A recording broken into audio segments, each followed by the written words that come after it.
This is the third episode, right? Technically, yeah. Three. Three deep. Three deep. I'm always buggered for these, lad. I always go for a big run on a Sunday morning. Yeah, you're training for a marathon, innit? Ultra marathon. Something You don't like want to. You don't know the world to know, do you, lad?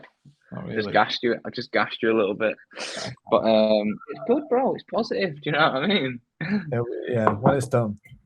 I've been on the complete other end of that. I've been trying to relax this weekend a little bit. My body feels sore, man. My head is sore.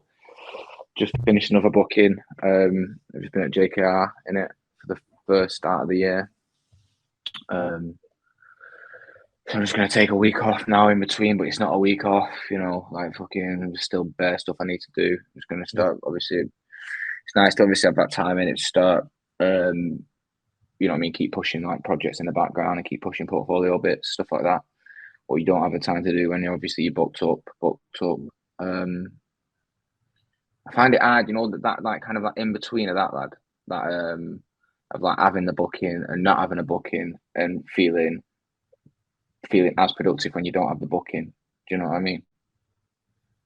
Yeah, it's a tough balance, isn't it? Like when I first started freelancing, I took like 2 weeks just to like relax and work through all my stuff. Where I know you didn't take that, you just like jumped straight in there, and it is good to have that time to like. But yeah, it is hard to put that time during the week when you know you could be making money, and you start getting into this battle, don't you? Of I could be making this today, I could be making that tomorrow, but it is good to work on yourself.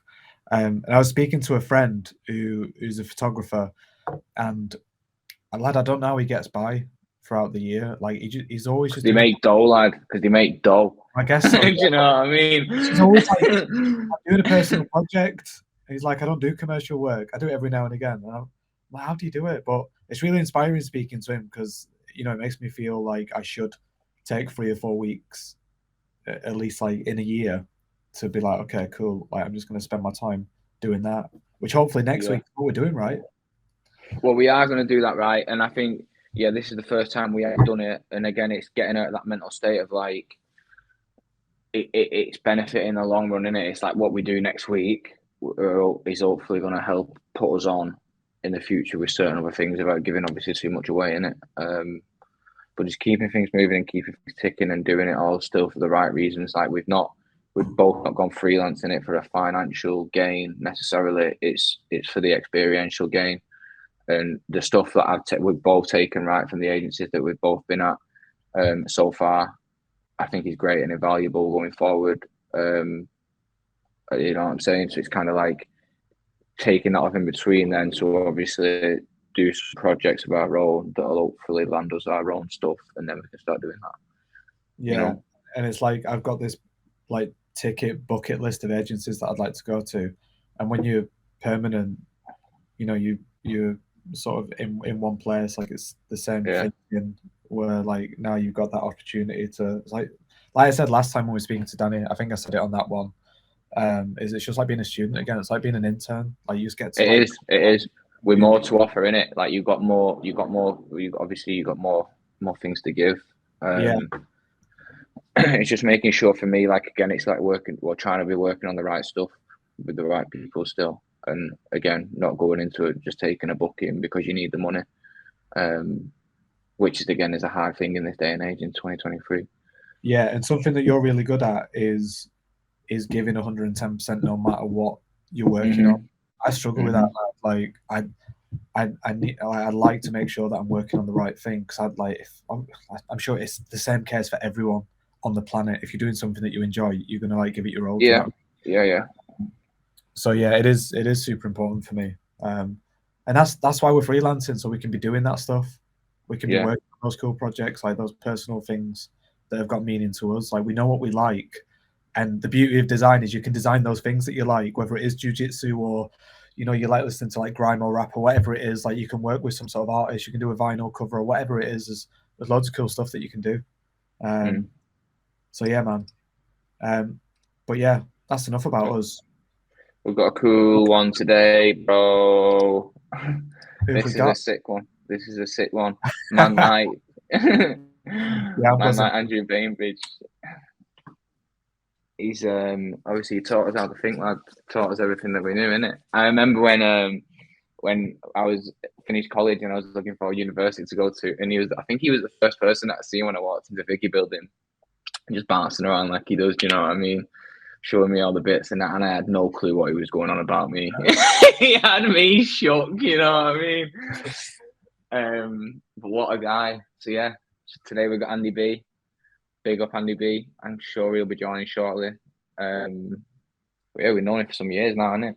Yeah, I was thinking the other day actually, like this, he's taken it to like quite an emotional place straight away. But do you remember that last day we were leaving uni, and we had to say goodbye to Andy? Say hello to him now. Yeah. Andy, how are we? I'm all right. All good. Can you hear me all right through these headphones as well, by the way? There's nothing like... Yeah. How you doing, Andy? You all right? I'm all right, Mike. I just went out my hair. Just fixing it, yeah. Don't know. It's a bit of a delay. With your A bit hair. of a delay. Just image. How's things? How's your Sunday, Andy? It's all right. I'm looking after the kids.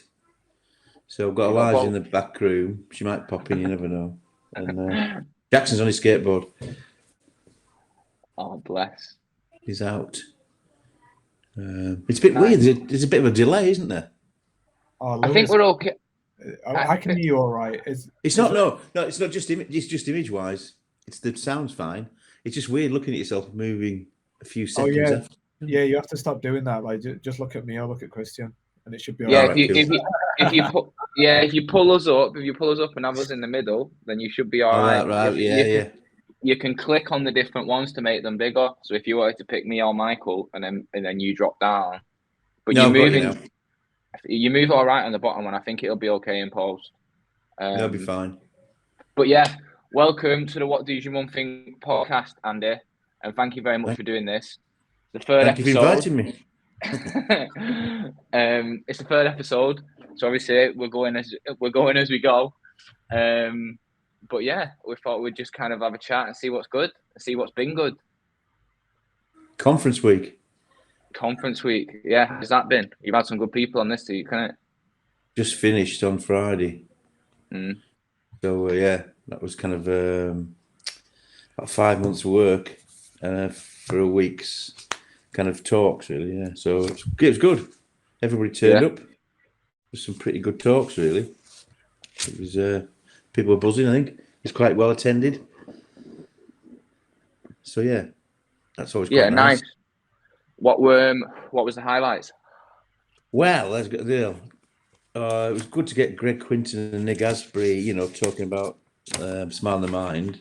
Yeah. So I think that was kind of like, a bit like getting kind of like George Harrison and kind of Paul McCartney together. Kind of like, yeah, they're not done anything like it for a long time, Wow. And then two friends. One friend, Andrew Griffin and Martin O'Neill from Hastings, both kind of illustrators and animators. Martin O'Neill's work was brilliant. He's fantastic. And Griff's great as well, but I've not seen Martin's collage work. And then a guy called Owen Hughes as well, who was worked at Wolf Olins for a good 16 years, I think. Nice. And then he's now in strategy side at DDB Nord and advertising. Yeah, his talk was really good, but they're all on YouTube. I was just going to say, because you stream them live, don't you, on Facebook? But you didn't do that this year, right? Yeah, no, we didn't do it this year. It's too much difficult. Well, lots of different things happen. So, but what we've done is they're all up now. They're all kind of they're all actually on the Disciples YouTube. A couple which we couldn't put up, but I've linked them to the Disciples blog. I did a Disciples blog post for the first time in about 8 months because it's pretty much dormant now because I do so much on Instagram. But I've managed to link them all through that, so they're there now. It's an easy way of getting to them, really, I think. Yeah. So there's just one image, and then you just click on the person's name, and it takes. Yeah. The sound so looks it's kind of it's quite handy. Where are you doing it now? Because it's not in the graphic. Yeah, we moved from the studio. Yeah, we moved from the studio, Mike, to the another area of the university, which is set up for it, really. So yeah, it looked really cool this year. goes floor to ceiling, projector, sounds pretty good, lots of space, and they have 8 TVs on the back wall as well, so you can actually put sort of digital wallpaper up, I suppose, if you like. So yeah, and it's a lot better in one sense. Oh, these look great. You got Studio Feral up as well. Yeah, that was good. Yeah, that was interesting because I've never met him. But I've never met him. I've always, I always remember he's a massive fan of TD stuff. And I've spoke to him a few times on Instagram, but I've never seen him live. And isn't the two of them? Is it just I one? reckon there must be somebody else. He must work with somebody, I think. Yeah. But yeah, I chatted to him on Instagram. Yeah, His $1 million tree. Yeah. And he took it from there, and he did a great talk, and he sent over as well some prizes for the raffle, which he sent over on the Friday, and we had them by midweek, which is pretty cool. Yeah, the raffle looked great too. I've seen a bit of Harriet stuff in there. A few things in that. I think the raffle is pretty good for the students to raise money for the degree show, so I think that went quite well. But yeah, so I'm decompressing. Is that the word? After quite a heavy week, really. Yeah, you do a lot of curating there, and it's obviously introducing to the people that don't know you. Andy is a lecturer at Uclan, University of Central Lancashire, and basically curates conference weeks, helps people get out on placement, and obviously teaches people how to think in an obscure way, so to say. Yes. Pulling it back to the beginning, Andy, what made you choose design, like graphic design? Like what made you kind of like gauge your first interests into the subject? I was really good at drawing and art, and from an early age, I think I was kind of drawing a lot, and I sort of just was drawn to the more graphic stuff. I mean, my drawings were very, detailed and of natural things and things like that. But I don't know. It's always wanted to do it really. So I went to foundation course, Carlisle.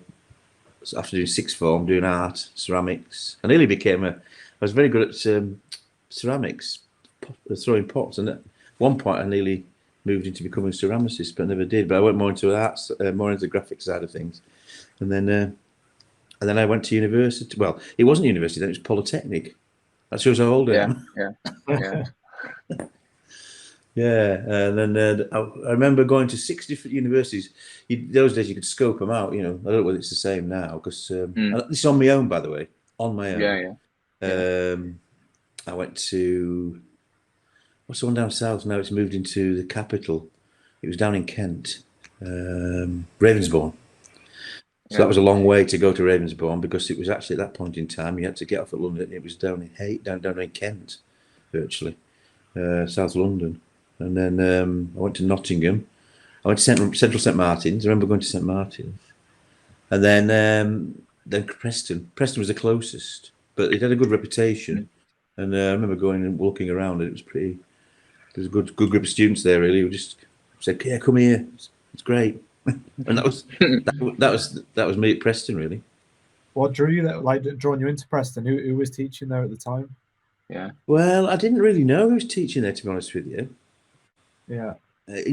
Mike, it wasn't a case of, like, I know Ben Casey had been there, but he'd left by then. But it was more to do with just the vibe of the studio, really. And part of it might have been the fact that it was only about 50 miles from home as well, whereas the other ones were a bit further. But there was a bit of a home. I was still a bit of a homeboy then. But when I left, like you do when you go to uni, you just end up going less and less home. In fact, you don't realise you've left home. I didn't realise at 19, was it 18, when I went to foundation course, I actually left home. It was only 3 or 4 years later when I went to work in Manchester when I had, go back sporadically, but generally I never really lived full time back home after the age of 19. So, which I think is a good thing. Yeah, and I guess for us going to uni as well, you don't really know what you're doing, do you, at the start? You don't know, you're not looking for what tutors are there or what's this. You don't know anything about design. Well, I didn't anyway when I started. I didn't know anything. I didn't know what was going on. And luckily we landed at Uclan and you was our teacher. Yeah. I think a lot is luck. I mean, having talked to people over the years, current students and past students. I mean, I think I was talking to Jim Sutherland, and I think he wanted to he applied for Brighton, but he ended up at Norwich. And I've talked to a couple of ex-grads, and was it now JP Sykes and his friend Robin? I think they came to Preston because they liked. Well, they wanted to go to Liverpool because it was because of the dance scene. They came because of the music. People just come for lots of different reasons. Yeah. And yeah, so you just end up sometimes just rocking up at places that at the time you don't realise were probably pretty good choices. I'm sure some people have done it and made really bad choices. Yeah, I know what you mean. Like, my thing was always with a university. Like, I could have gone Manchester. That would have been right, obviously near home. But Preston was far enough away to kind of still come back, but still be further away. And there's not really much kind of nightlife going on there. Do you know what I mean? So there wasn't really any distractions. You know what I mean? It was going purely, I'm paying these 9 bags a year. I'm going getting the worth out of them 9 bags. You know what I mean?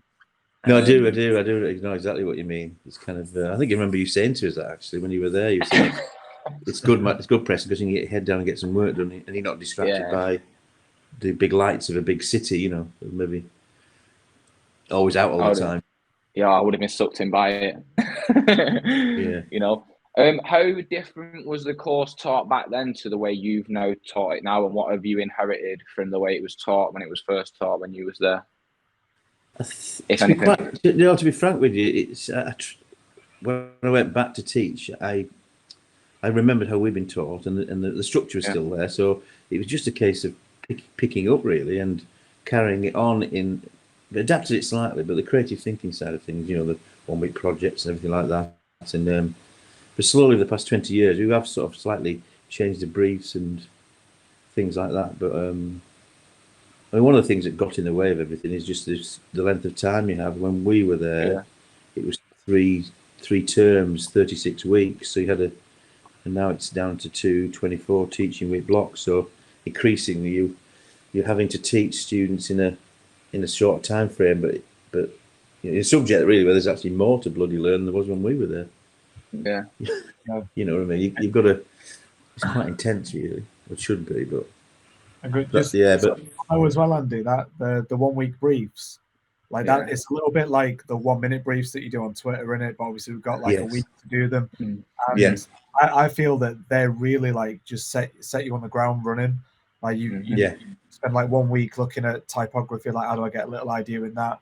We have that one where you sort of premiumize the packaging, and like you take some really simple objects and try and premiumize it, and just these tiny little tricks, which they're then like the fundamentals that you always go back to every time. Like even now as more senior designers, like they're just like the tricks that you've always got up your sleeve, like that way of learning, trying to find those quick snappy ideas. It's really cool that like you said back then that was a thing, and like how you found the value in that, and how that's the way that you've continued teaching. Like how long have you been there now? It's been a while, hasn't it? Yeah, 23 years I think. 1999. Is that when you started then? 1999, yeah. But you're right though, the 1 week projects. I mean, I've spoken to any Preston student from the past 45 years, and they go, "Are you still doing the 1 week projects?" And we go, "Yeah." And but yeah, no, it's fundamental really. I mean, like some of the stuff in conference week, there was, I think, Jamie Supple showed a really nice piece with the picnic thing with the 2 coffee cups, and it's like a 1 week project, typographically, so they're really good, those 1 week projects. But and I was speaking to Ben Casey recently about it, and he said to me when he was course leader, because he was course leader in the 80s, but he said he didn't realise actually how well the course was structured and how well it was written, and he reckons that was done before him by maybe George Hollingworth and maybe some people who were around about his time, and he took it early 70s. Do you know what I mean? So he said he tweaked it a little bit, but essentially the bones were there, and I think I'm the same really, just to keep that going. Whoever takes over one day or whatever, just keep it going. Because it's just thinking about coming up with the ideas. What you have to do is you have to sort of like keep changing them slightly. The creative exercises, just to keep it interesting, which is quite a difficult thing to do. So if anybody's got any idea for 1 week projects, we should have a thing. Yeah. But sometimes we rotate them, and then we think, right, we've done that one for 4 years. We're getting a little bit tired of that.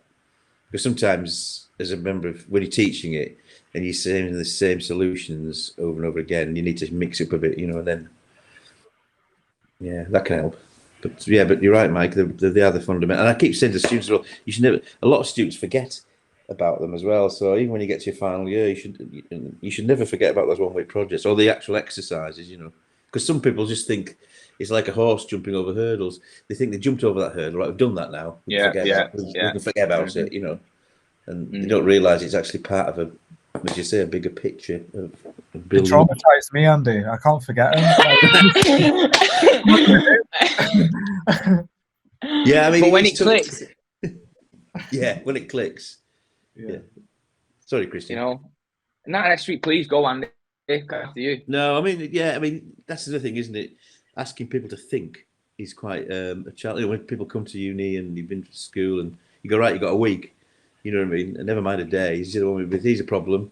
We're gonna have a crit in a week's time. Put it on the wall. But it should be 1 day projects, really, as you well know. Now, we're working in the industry. Give it in the morning and then have a crit in the afternoon. They are really 1 day briefs. A lot of people say you can't be taught to think. But I think at Uclan you sort of given the tools to think. Like what do you think about that? No, I think you're right.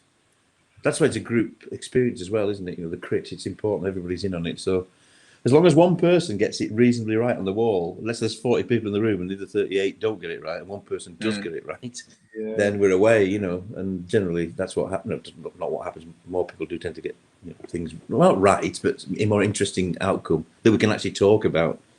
Why it works and why it's successful compared to something that isn't successful. Sometimes it's quite difficult to. It's hard that distinguishing that I struggled with it. I didn't have a fucking clue what was going on at the start, mate. That penny took a while for me to drop on my end. You know what I mean? I still remember when I was battling with that bloody ice cream festival and stuff like that. Like, Jesus Christ. Do you know what I mean? No, you're right. I do have a mental image of you leaning over the chair on a 1 week crit, looking. You're trying to work it out. I could see, rather than like most people now drifted off onto a phone and couldn't give a shit. You were actually. I could see you were basically trying to. You were engaged and you were trying to work it out or listen. For sure. Like that was, I knew what I wanted to do. It was just doing it and doing it and doing it until it made sense. But like, again, Jesus Christ, I feel like we should like readdress them and do them again now today and see how we come up with the same briefs today. Do you know what I mean? But it does. I think it takes a while for when it clicks and it makes sense. I mean, you guys got there in the end. Do you know what I mean? Didn't you? I mean, but the thing is, to get you back, what you need to do is come back and help me one day on one of the crits. That's in 1 week. I'd love to. Yeah, for sure, definitely. So throughout your career, then obviously you started at the Chase before you was before you was a tutor. So how many years were you? That was Manchester, in it back in the day. It was, 1990. I went on placement in 1990 for 6 months. I was lucky enough to get a placement there, and we did 6 months in those days. So the placements were fitted into the course, slotted in a lot more easier than they do now in a kind of way. So everybody would go out for 6 months, and then come back maybe in October time for the final year. And then I got a job there on graduation, so I must have hopefully made a good impression. And spent most of the 90s there, which was good. Manchester, the 90s was a pretty good place to be. Oh, but it was sick. I would love to relive Manchester in the 90s. Yeah, it was good. I mean, part of the time in the early 90s, I didn't quite know what was going on really. Anyway, it's part of the time. But I just got into work. Yeah, so I worked at the Chase. That was cool in Manchester. Then I'd go to London quite a bit as well because a lot of my mates and a lot of friends and colleagues from the uni, my year went to work in London. So I'd kind of jump on a train sometimes on Friday night and find myself down London, for the weekend and jump back on the train. So I had the best of both worlds. But that's where I worked in the 90s, yeah. Can you remember any specific projects that came out that you got through? We always, I don't know, we did sort of creative stuff. I remember doing a calendar with Ben for the big issue. It was a nice job. We did a lot of bread and butter work as well, as most agencies do. But there's always a quality at the chase. Anything that came in the door was left really well, nicely typeset and crafted, no matter what what the client was. But yeah, there's a few highlights really, because I remember the calendar for the big issue, because that was interesting, because we got 48 illustrators to do an illustration each that all came together on a billboard to make up the word "the big issue." I made an exhibition of it in London with the guy who's founded the big issue. What's his name? That Bird, he was called. He's now in the House of Lords, I think. So John Bird, he was called John Bird, I think, something like that. But yeah, the thing was, we turned it to calendars. So this billboard, it was a billboard that became 4 calendars. That's what was interesting about it. Oh, nice. It was taking 2 different mediums, because a 48 sheet billboard can be divided into 12 4 times. Yeah. So what happened was, not only was this a billboard that said the big issue, or what's your big issue, we then made it into calendars, and then the calendars could be sold to go towards raising funds for the big issue. So it was kind of like a charity job, really. So it was really quite cool, really. And when you were trying to find it, what are you trying to? Trying to find it. Yeah, I was trying to find it, but I don't know if I can find it. Struggle to find that. I've got it in my portfolio. Yeah. God, where is it now? Yeah, it was about 92, 93. There was lots of things came in. Calendars were quite popular. Chase used to do quite a lot of calendars. We did a calendar for the Football Museum at Preston. It was just interesting to be there, really, around people. Looking back at it, there was to be surrounded by a lot of really creative and talented people at the Chase. Good people to type. I was about to go into. I was just about to ask you sort of who were sort of your mentors, or people you took inspiration from, like in the Chase, and also maybe without the Chase, sort of beyond the Chase as well around that time. Yeah. Well, Ben and Lionel, definitely, the 2 partners. Lionel was brilliant at type. Lionel Hatch, fantastic. You've got to remember that when I first started, Macs really weren't in the studio, really. They did come in eventually, but you'd send your typesetting out to a typesetting house. I won't explain what that means, but you'd have to spec it. You have to spec it all up. But people like Lionel, he could take a script or be given text or A4 paper, work out how many characters are in it, and then literally, basically, draw a grid, and he would be able to do a layout using lines and images and pencils, and then give it to Tommy, and Tommy would typeset it. Tommy O'Shaughnessy, again, he was another great typographer, and then it would almost come out exactly as he'd drawn it. It was phenomenal. Yeah. But also Ben, and just the ideas, people like that. And Mark Ross was another one. Rossi was brilliant at type. So yeah, a lot of craft. A lot of craft. It's a different level of craft then, weren't it? Like it's just crazy to think that like we're glued behind our screens now, where I guess you didn't have the option then. No, but it's still the same principles, Mike. You can tell when there's, I could put it now, those things, like Jim Williams' book, Type Matters, is brilliant. It's a really nice, simple, accessible book that will stop you falling into accepting what the machine gives you, you know what I mean, and understanding how to correct, what the computer gives you type-wise, even if it's just kind of like, kerning of widows or overhanging punctuation, and just generally how to craft a nice piece of typography, which is, you need somebody to teach you that in a kind of way. I mean, you can get it from books, but it's just if you've got something on your shoulder. If you're working with people, like anything, you know what I mean, and they're there on your shoulder, they can sort of, it's a lot better, But yeah, that book is great, and it's it's not just for designers either. It's for anybody who's just into. It's very accessible as well. It's not difficult to understand, Yeah, I know what you mean. Me loads, and even recently I was working on a job, and I just like there's different ways that you can handle like an exclamation mark or whatever, and I thought I'll just crack Type Matters back open and just see like what rule was set in there. It's so useful, and like the sort of examples, like when it's used good and when it's used bad, it's really, really, really helpful.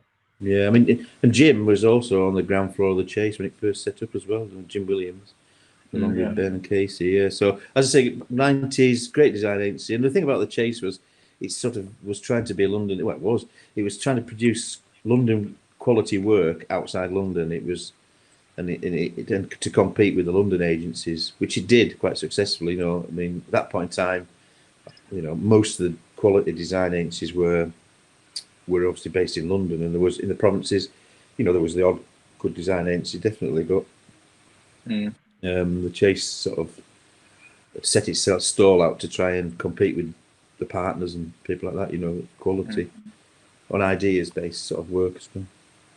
Yeah, then pure ideas. I always remember that Christmas card, that classic Christmas card that they did. Pull that up there, Lewis. Yeah. Click on the Christmas card.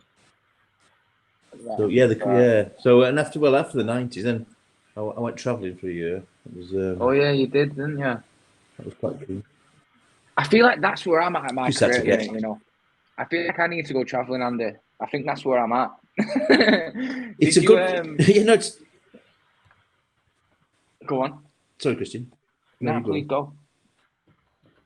There comes a point, I think, where for whatever reason, that I don't know, one of those things. I think you either finish uni and go travelling straight after, or you kind of get your foot in the door, do a bit of work, you know what I mean, get comfortable, and then possibly travel a bit later. But I suppose it depends whether you get family or relationship wise or whatever. But I do think, I mean, I managed to go before I was 30 because I've got a year working visa in Australia. But I travel just to get away from things, you know, and meet, well, just to go, and don't regret it really. It was a brilliant thing to do, you know, because it just changes the scenery.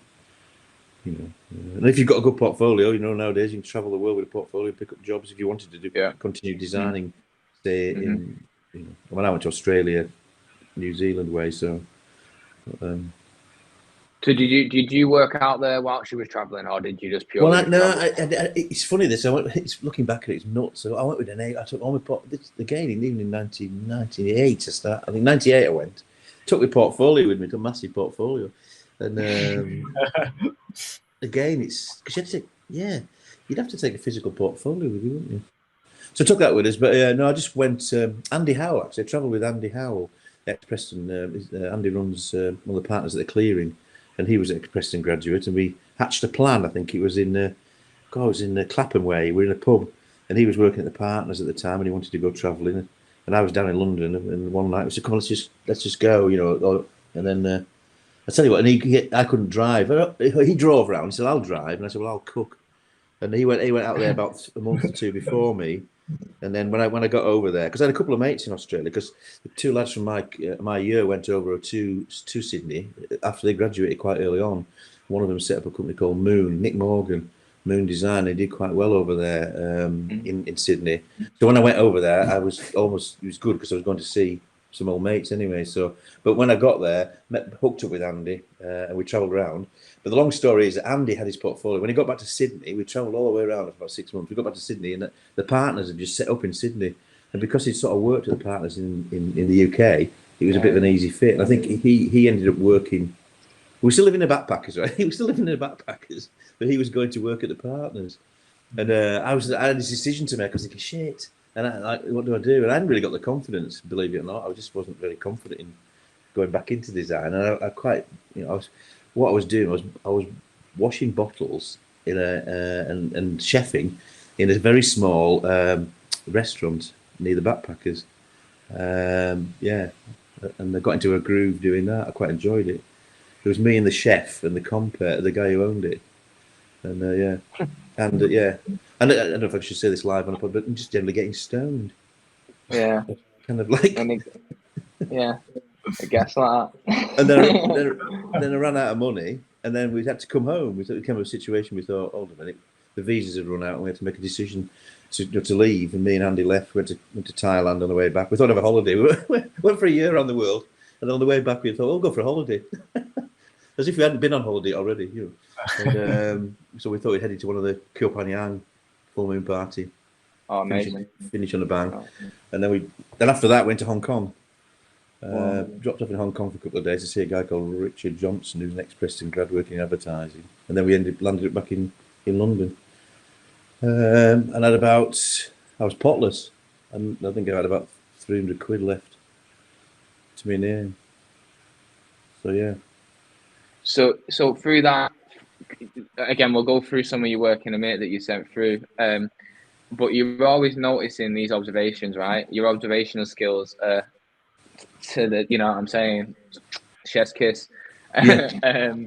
So throughout this kind of like excursion, so to say, was you still working in more of an artist's sense? Because I think you're still a fine line in it between being a designer and being an artist. Like I you think were so, professional. maybe. Yeah, no, just generally, yeah. I wouldn't like to pigeonhole myself really. I'm more of a Do you know what I graphic. mean? Yeah.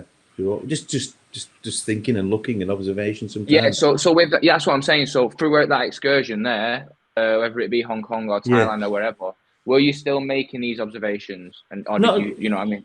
I probably was up to a point. It was, yeah, not as much because I think I did take a year off. So I was enjoying meeting people and doing other things. So we didn't Yeah. have much. I didn't even have a camera, you know. Andy had a camera, Yeah. so I got very scant documentation of it. To be frank with you, apart from maps. Yeah. But yeah, I mean, I think at the time I might have been writing some things. I remember writing a few briefs, things like that. Not really. I think it's when I came back. Really, it's all. I suppose it was basically going out there and storing anything up in your old in the head. Really. Yeah, that visual food for thought, right? Do you know what I mean? Yeah. Like can getting out there and experiencing these places, and again, like you said, meeting people and whatnot. I guess you're subconsciously take it in, don't you? When it's needed, you just pull it out. No, I think you're right. Again. Yeah. So you've been on this journey. You started at the Chase. How long was you? How long was you at the Chase for? Sorry. Probably about 8 or 9 years. Just about 8, 9 8 to years. 9 years, maybe. And then you 8 or 9. travelled for just over a year. Yeah. And then came back. And then where was your head at then? Was it Well, like? luckily, there was a job going at the uni, and I just got pigeonholed, gone to the degree show, probably 99 it must have been. And then they said, "Oh, there's a job going, and we fancy applying for it." So that was that. And then I applied for it in the summer of '99 after coming back from travelling, and I got the job, luckily. And then started in September '99. Yeah, so yeah. I mean, again, it's like travelling, as you say. Traveling's good because you don't know what you're going to do, and it just changes the situation. So you know, things just happen sometimes. You know what I mean? Just came back at being at the right place at the right time, and the job was going, and it was all about creative thinking and the course that I'd been on. I thought, hold a minute, you know, and I'd done a little bit of teaching before, done a little bit at Stafford, and I quite liked it. So I thought, hold a minute, this is, you know, there's a bit of a challenge there as well to go back and yeah. So that was that. That got me to where I am now, I suppose. Things haven't changed much since then, I suppose. Well, they have, but basically that's yeah. Yeah, but like I said, you say that again. I said a lot of things have I was changed. just the right age as well. I was just the right age, you know, 30, 31. Have we lost him? I don't know where he's gone. No, I'm here. Sorry. Are you there? I was saying a lot of things have changed because you're passing that knowledge on to like so many people over those past 23 years. And most of those people are going out and doing great things. Yeah, think of the people that's come out of Uclan under you, Andy. And Yeah. You know what I mean? Jesus Christ. No, you're right. No, thank you very much. Cheers for that, Mike. Yeah, no, you're right.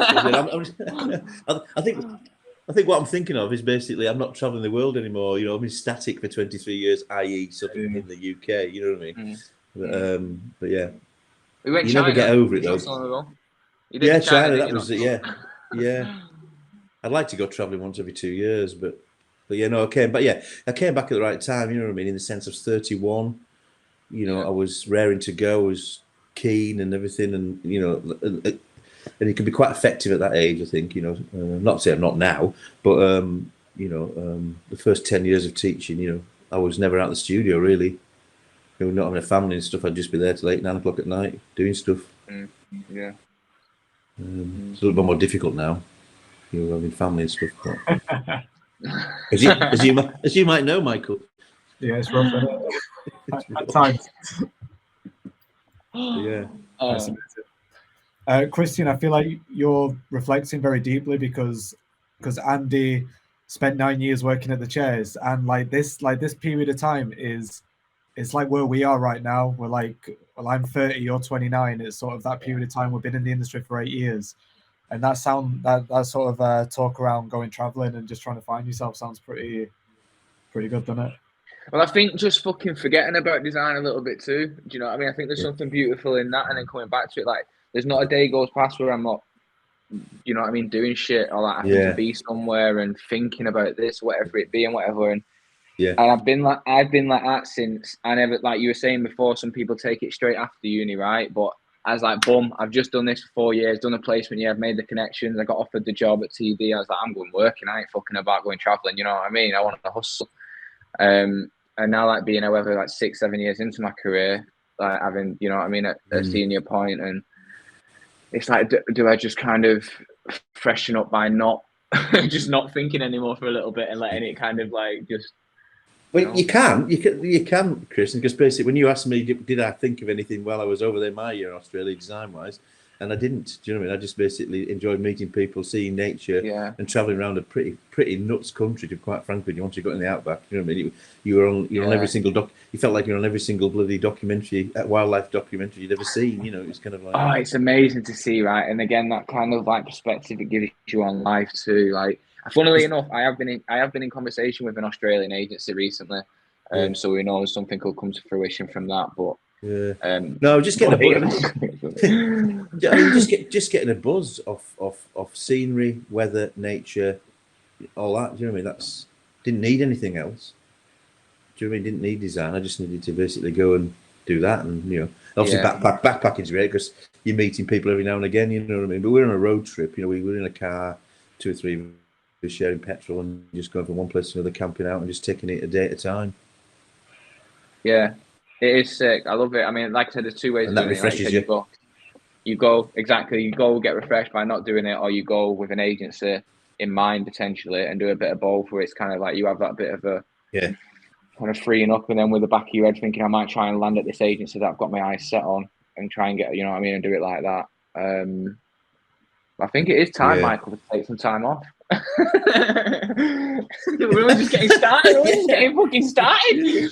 It's a live therapy session for Christian. Yeah, basically, let's scrap all this talk now and let's pull up to Landon's work. Come on, let's talk about design again, boys. Keep on track. We've gone off on one. I think, this is a great place to kind of segue into that kind of like your portfolio to say that you sent through. So me and Michael have gone through and kind of cherry picked a few bits to kind of like talk through, if that's okay. Fire it.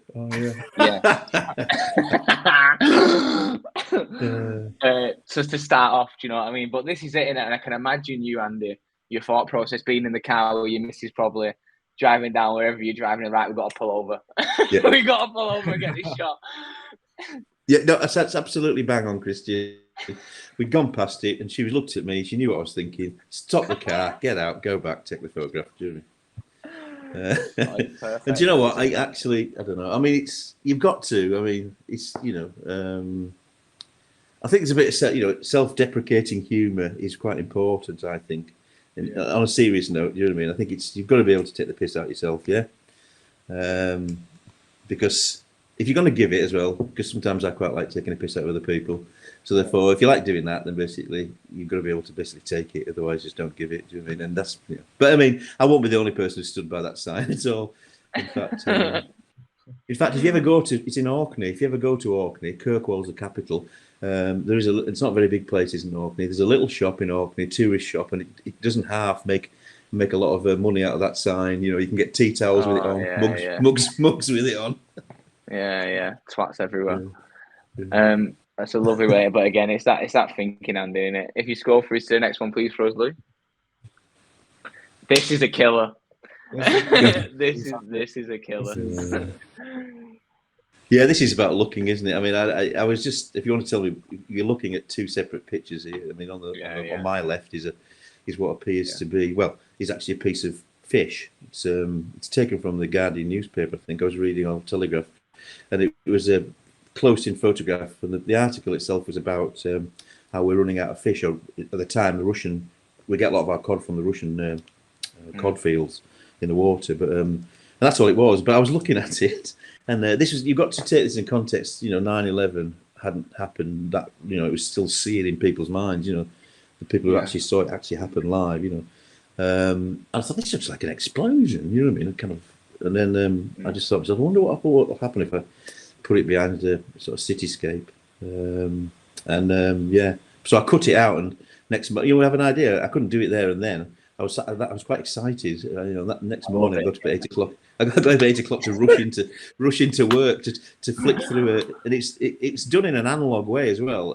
That is literally a piece. The fish is cut out of a newspaper, and the scene of Chicago actually is cut out with a scalpel from a photocopy from a stock book, and then when you put them together, I don't know whether you've got them. Yeah.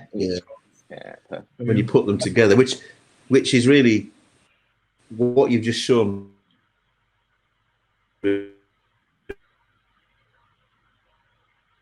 beforehand is what not a lot of people have seen. When I put up on the blog.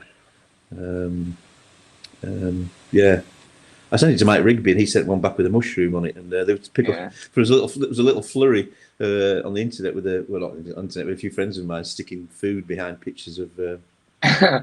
Cauliflower worked quite well as well. Somebody put cauliflower. Like a nuclear explosion. Yeah, you can imagine. It's always. Go on, sorry. No, just a bit of I just said. How can I put it now? A bit of collage, I suppose, and but also visual perception.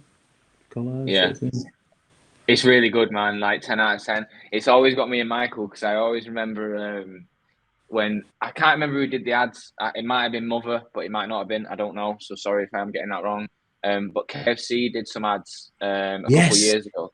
Yeah. And this was it. I swear they took. I swear they've seen this, Andy. No, we're looking at the original right now. Yeah. If you can pull them up, I know what you mean. The KFC adverts. They were done over in Asia. I saw them at d&ad in about 2018, professional d&ad, because they won an award. And I remember looking at them thinking, bloody hell, you guys are about 14 years behind the curve. Oh, it killed me when I seen it, though. Do you know what I mean? I went straight. Yeah, they're there. I saw it on a big billboard in London when I first saw it, and I was like, no, this is Andy.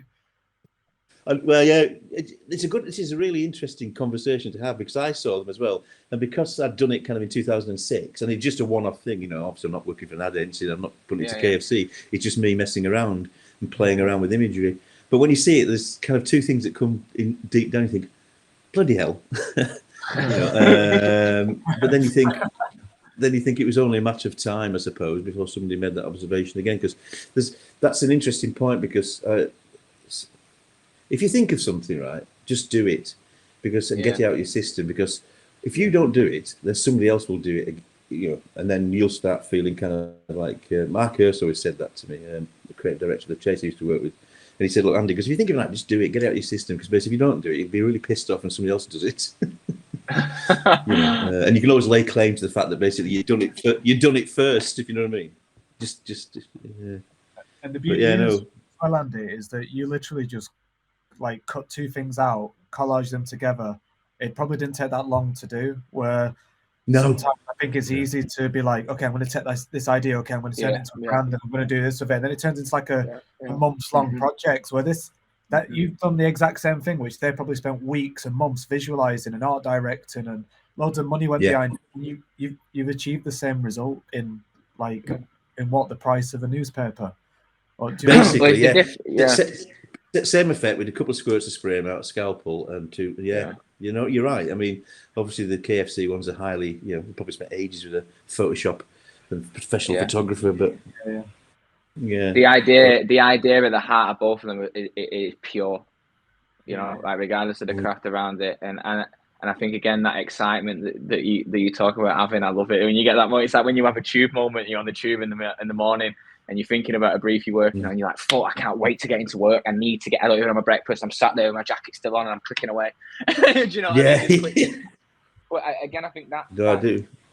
That talks about what we were saying before, where it's like a fine line between being a designer and an artist. I feel like an artist are a little bit more freer with their expressions, where I think a designer, speaking from my experiences being a designer and my OCDs and fucking about with bits of typography and whatever, and trying to make everything perfect when it's not necessarily going to be perfect sometimes. You can kind of get lost in that space, but it's beautiful, Andy. I love it. It's really good. Yeah. What have we got next? Still got it. I bet you. I remember the reason we put this one in there, right? Because I remember when you came in with the article, and I remember when you came up with the idea. This is fantastic, Andy. You want to talk us through this? I think it was about the when you're working in London, you know, you've got the gherking and the shard and the what's it called, the walkie-talkie, and you know it was sometimes drawn out of an article, read it in you know about they're going to make another skyscraper in London named after its shape in a kind of way. So it got me thinking, and after all that sort of, sometimes you reach a tipping point where you read something and you think, oh, okay, this is going to be right for a piss take, this. Because basically, do you know what I mean? I then decided to basically quickly get out of your system. I think I spent the weekend doing it, just trying to find things that I could actually just screen grab.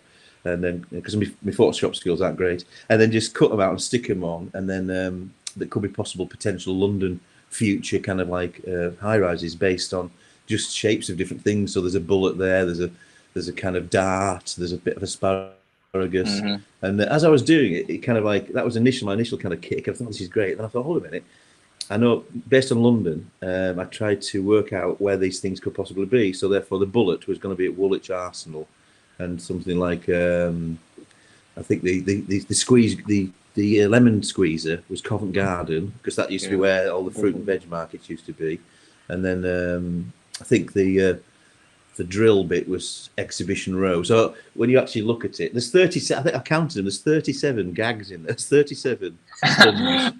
Listen, it kills me, and the hidden ones too. Like me and Michael were looking at them. Like, so but the last one at the end. Oh, like you kill me, Andy. It's the small bit of type above it. So can you explain that one to us, Andy? I can't quite. Does it say erected? Is it something to do? Yeah. So it's for the Soho, right? For the G. The G spot. Basically that's that one's planned. So it's difficult to sort of explain, isn't it? But what you have is the skyscraper, the sort of height of it, and the name of it, and when it's planned to be built. Really, I think, and then. I quite like Bristow Towers. I used to have into my darts, Eric Bristow, and he was born in London. It was in East London somewhere, and that's the dart one was quite nice, Bristow Towers. And, but no, just fun really. You know, like you just for absolutely no reason at all, apart from just thinking, right, this article has just tipped me over the edge of thinking about, you know, as I say, different skyscrapers in London that could possibly potentially be made, but. Looking at it a little bit further away now as well, like just like the little bits of type behind the plane, it's just little things, and everything is just very considered, even though it is just like a joke. Like you've thought about it. Do you know what I mean? You still took it quite serious, even though it's a joke. No, try to make it look. You know, there's always an element sometimes. You know, if you can convince somebody something's real, you know what I mean, to give it a little bit of an architectural feel, or you know. I don't know. I'm always trying in some of my work to just, just April Fool it a little bit, if you get what I mean. Kid people on. Yeah, 100%. It's like if it's dressed right, it's like someone wearing a fucking high vis. You'll get into a lot of places just wearing a high vis. Yeah, definitely. It says 20. You know what I'm saying? Yeah. It says 2025, and I'm trying to think when I did this. I think it's probably nearly 10 years old now. Probably. It's really good. What have we got next, Lewis?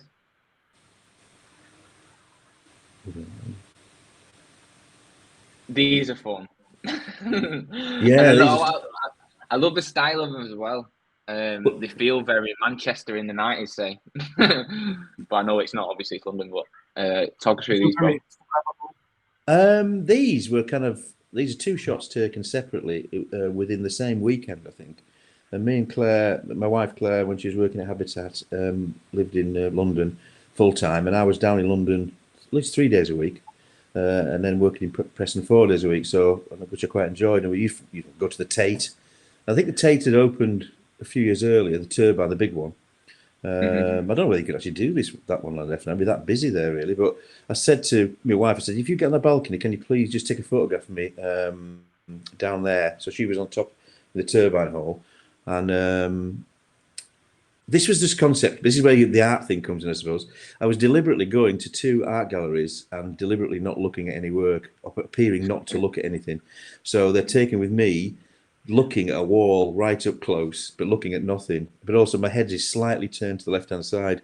So that's the quality of the first one. That's why it's pretty bad, really, because it might have been taken on a phone. It could have been taken actually on a digicamera. I'm not too sure. And then we walked down to the Tate Britain, the old Tate, and that's where the other one's taken, which is a little bit more difficult in there because it's not as expansive to take a photograph. But we managed to find somewhere that could be taken. Yeah, so that's I think I don't know why it's a performance piece or what, but I mean that's me in both Tates not looking at anything, deliberately not looking at any art. I've always found that in the when you go to an exhibition, like the people tend to be the art. They're the most interesting people to look at. So if I saw a person stood in the Tate in the corner, I'd find that a really interesting picture to see. I mean, it is a performance. It's an impromptu performance piece that Tate didn't commission that I sort of did. I give it to him for free. You can have that.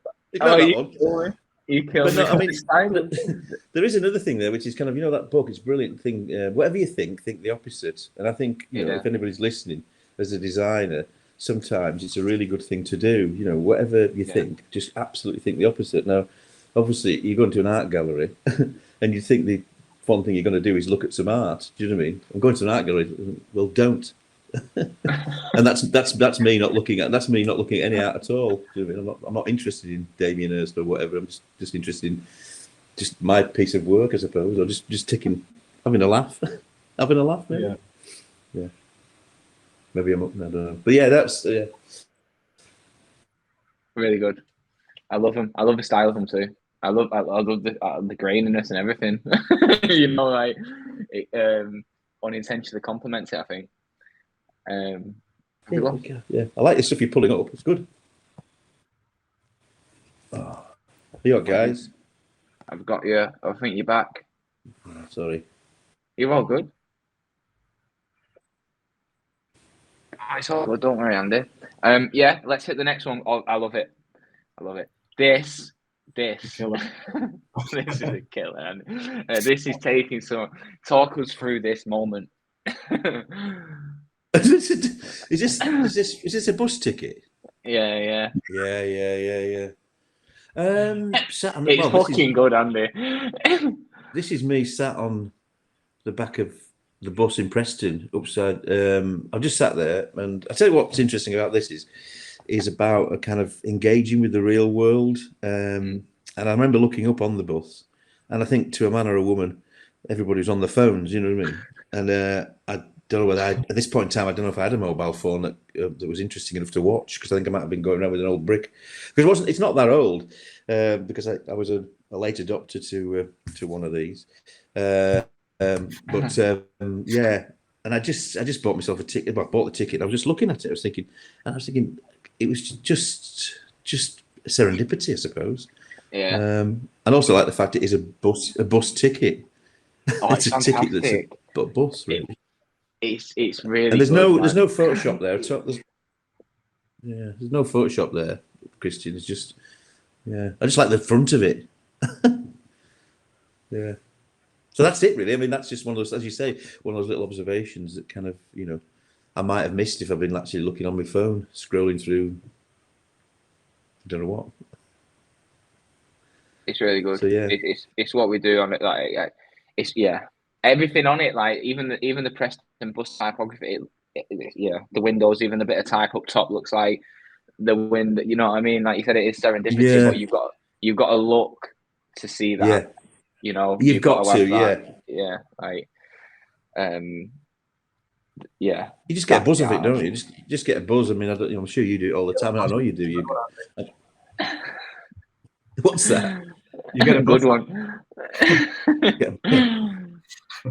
I really do. I love them. I love them moments. Like it's I love it. It's exciting. I think that's great. That deserves to be in the Tate somewhere or something. Yeah. And when people should get that moment you get as well when you're in on the joke is what I love. It's like, like now I get it. Like that moment there is everything. That's what like I think that's really nice. It's a beautiful moment.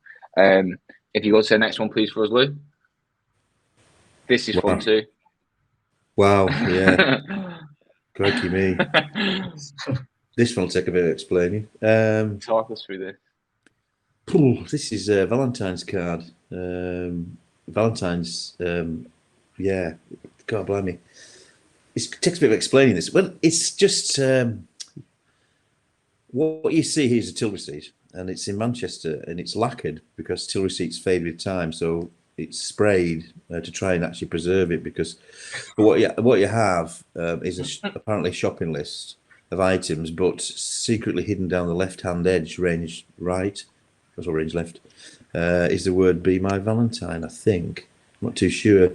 Well, it is. Have you got the second page that highlights it or not? Well, this one's consume or die. So I had to this basically one, collect till receipts. Yeah, no. This one's consume or die. Right. Sorry, consumer die. Right, yeah. The first one I did, actually, this is the second one. The second one was consumer die. I actually did a Valentine's card before it. Right, consumer. Yeah, this one's consume or die. But yeah, which is exactly the same process. So what I did was I collected till receipts from outside Safeways in Manchester, which isn't there anymore because when the bomb went off, it's round about where Harvey Nicks is now, and it was one of the scruffiest bloody city centre supermarkets because there's till receipts everywhere. So at dinner time when I was working at the Chase, I pick all his till receipts up, and I was looking to see if I could create an alphabet out of produce based on the initial capital.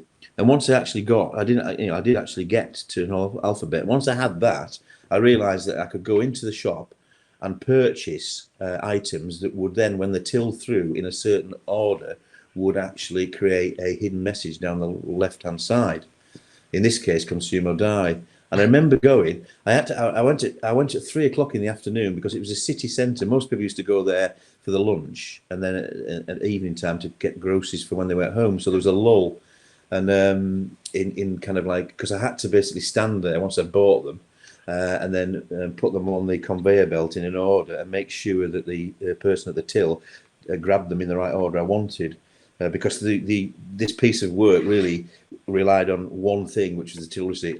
The only thing, and I remember watching, was the till receipt. What I wanted to get my hand on when she pulled it off. Do you know what I mean? The till receipt gives you the receipt, and back in those days they didn't give you the option. Do you want your receipt or not? You got your till receipt, and that's what I wanted. And I remember the first time I did it, it didn't work. I had to do it twice. So I had all these items I didn't really want. So I don't really want these items. I just want the sentiment down the left-hand side. But yeah, it worked second time. But yeah, that was a bit of a buzz.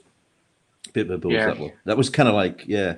And then once I realised I could do that, I could write any hidden message I wanted to into a till receipt from that supermarket, which I didn't. After I'd done the initial one or two, I wasn't that interested. I did a couple of shorter ones with just swear words because I didn't have much money really. But it did beg the question that you could actually write a novel.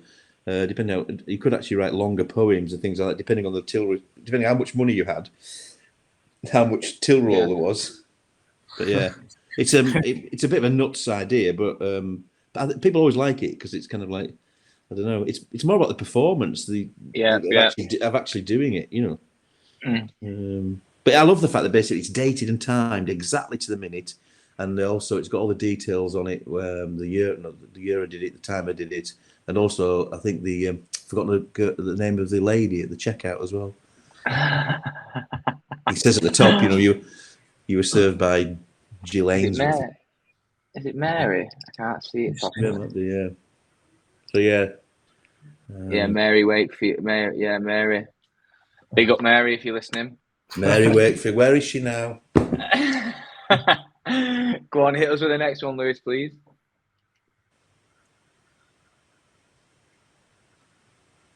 So I think this is a nice segue into something a little bit bigger, innit?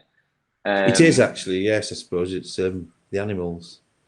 Yeah. So hit us with these, talk us through these. Do you know, I did these at the Chase after I come back from travelling. I think when I first started teaching, I probably did these in early 2000s. And I'd spend a day or two at the Chase on my day off, on teaching day. And again, they've done cut and paste, literally just photocopied out of books. And I think we're just playing around, but the idea of actually making a bee out of bees, and I thought that's really nice. But there was no reason at all apart from just what I just said, really. Yeah.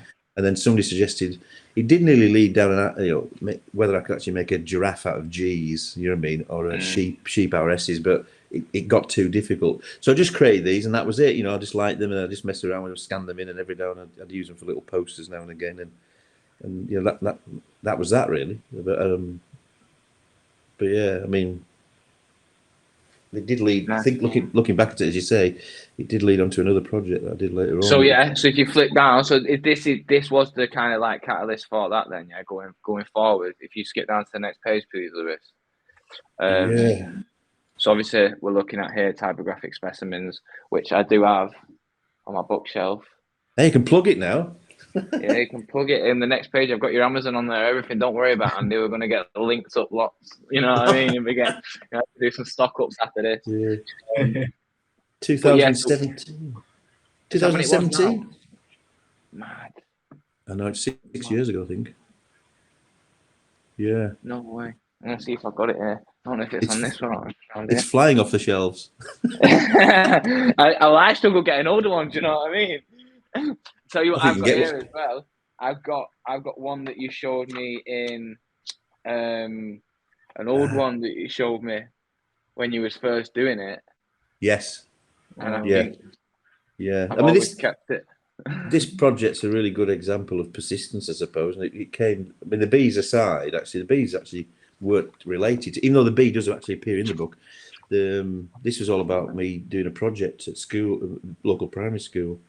And what happened was I got asked to come back and maybe run a little project with the 6, 8, 9, 10-year-olds. And I thought, well, one of the easiest things I can do is photocopy some type, and they've got scissors and Pritt stick, and we can maybe mess around and make some faces, some animals. And what happened was, it fell through the actual project, and so I started to make them at home myself a little bit, and then I did start to digitize them and scanning individual characters, and then began to mess around and make that book that you showed there, Christian. It's a little photocopied pamphlet, and then I sent it to a couple of my mates, and one of them said, "Oh, you should get in touch with so and so's wife because she knows a publisher down in Lewes in the south coast of England."